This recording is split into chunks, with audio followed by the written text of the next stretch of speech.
Queste le bollette incriminate sono della Camuzzi Gasometri di Treviso e riguardano appunto l'erogazione del gas metano in città. C'era una volta l'Officina del Gas di Treviso, che vi raccontiamo con le immagini di 30 anni fa, quando era ancora un luogo vivo e frequentato. Poi la rivoluzione sulla fornitura del metano e la chiusura con l'abbandono di quel bastione costruito addirittura dai veronesi durante l'assedio della Treviso medievale.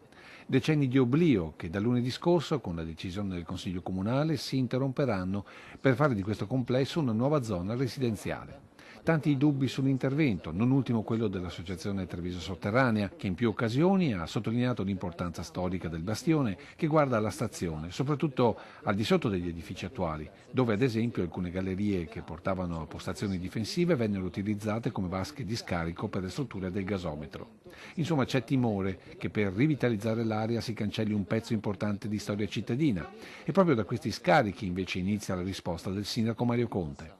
E la volontà di questa amministrazione non è quella di mantenere i buchi neri, soprattutto se hanno anche delle criticità da un punto di vista ambientale, ma di aiutare quei privati che invece vogliono investire per migliorare quel quadrante. Questo non vuol dire che ci si chiude gli occhi e si cambia tutto, anche perché, sottolinea il sindaco, lì sono già presenti importanti vincoli che inevitabilmente influiranno sulla progettazione. L'importante comunque è cominciare. Intanto si dà il via libera a cominciare una fase di progettazione che dovrà seguire tutti i requisiti, compresi quelli della sovrintendenza, che ha dei paletti molto restrittivi e dove si terrà sicuramente conto dell'importanza del luogo e del sito.